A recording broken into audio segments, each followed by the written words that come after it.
You stand there in Liverpool, it's a point, but you stand there a disappointed man, and how you even got 2 points in this game? No, not really. 5-1 down. I shouldn't have been. I did that to myself.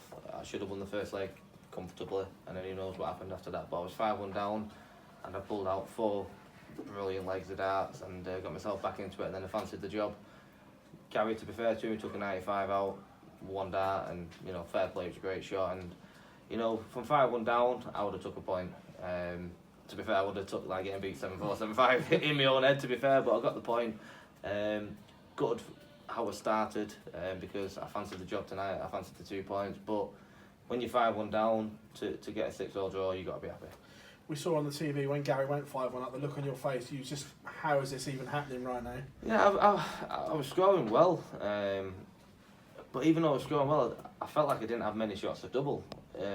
But I don't think in my head I didn't think Gary was playing well. It was quite a weird game, really. I don't really know how to sum that up, but I found myself 5-1 down in like no time at all. But I focused really hard, and I thought, what are you doing here? And I was so focused and concentrated, and I pulled 4 really good legs off. And I think a point at the end of that match, even though I felt I probably played a hell of a lot better than him, I'll still take a point from being 5-1 down. Dan's just told you your winning legs was 125 average. Does that just show you and give you the confidence and belief that you're one of the very best in the world right now? She's telling me that I need to sort myself out when I'm losing legs. Nah, it's I know where my game's at. I know how good I am. I know where I personally believe that I am in current rankings, etc. But I've got to do it. It's alright me telling myself where I believe I am. I've got to keep going on the stage and proving it to the punters and proving it to myself. And I think tonight, the way I came back, I think I proved to everyone that I'm pretty good. So we'll take that into next week, and if it's in next week, we'll take it into that and hopefully get the 2 points. So, out of interest, where in your head are you in those rankings? No, I might be answering that, but no, I know. I believe I'm a top 4 player. Simple as that. As well, did that UK Open defeat against Michael Hurt, and did that take some time to get over? No, I was at a wedding about 12 hours later. Nah, it was a rubbish draw. I think even for both of us, Michael knows how good I am. It was a pretty poor draw for both. I fancied the job again, like I say. I think he was swapping his darts before the practice, and I was like, please go to the shiny ones, not the old ones. But he played brilliant. He was phenomenal all weekend, so he deserved the title. But I had a couple of days off. I went to a wedding, see my kids. So it was actually quite nice to have a weekend off. Didn't defend my title, but stuff happens, doesn't it? So. Nathan, pleasure as always, mate. Thank you very much. Cheers. Nathan, I want to go back to the ranking question, if I may, because Peter Wright was in here earlier, and he said that you're up there as probably 3rd best player in the world. Would you say you're about there? Would you say you're a bit high, maybe? No, it's top 4. Honest to God, I know how good my game is. I know what I can produce. I wouldn't say I'm any higher than that because my consistency is not as good as who I believe are the top 3 players. Don't ask me to name them because I'm not.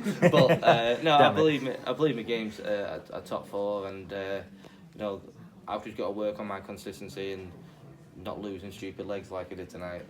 But that period where you went 13, 11, 14, 11 to get back to 5-all, was that the very best of Nathan Aspinall? Is that sort of, can we expect to see more? The thing what happened there was that was how I practiced. Like, I was so focused, I didn't look at my dad and my 2 brothers who were here. They don't come that often. Didn't look at them once in them 4 or 5 legs, and I was just so focused on the treble. And if I can do that every week, then no one will beat me. Simple as that. I know how good I am when I'm practicing. All the other lads will probably say that, but I know how good I am when I'm practicing, and that was them 4 legs there was a little sign of what it's like when I'm back at home. But obviously we're playing in front of millions of people. We're not playing in front of my cat, so it's different. But yeah. One last one for me, and that's about. No, we got a cat, by the way.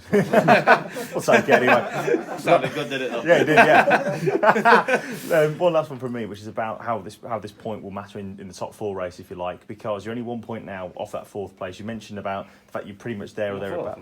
I'm the 5th. 5th, just by 1 point at the moment. But how important is that point when you were rubbish? You weren't rubbish at all. You know that. It's for me, obviously, I want to make the top 4 come the end of the season. First target was to get past elimination. I'm not there yet. I'm not far off. But I think tonight was probably take the first 3 legs out, been best performance I've had in the Premier League. I've not played well really, and I'm where I am. So you know, hopefully I can now kick on with what's happened to tonight and take that into further weeks. Cheers, Nathan. Thank you. Yeah, thanks. Just looking out to Newcastle next week, should that take place? It's Gerwin Price, that could be another great game there. Could be a loud game, couldn't it? Hey, a bit of adrenaline going. But nah, I love playing Gizzy. I get on dead well with him, and we bring the best out of each other. So you know, I hope it takes place next week, and I'm sure it'll be a great game. Cheers, mate. Cheers.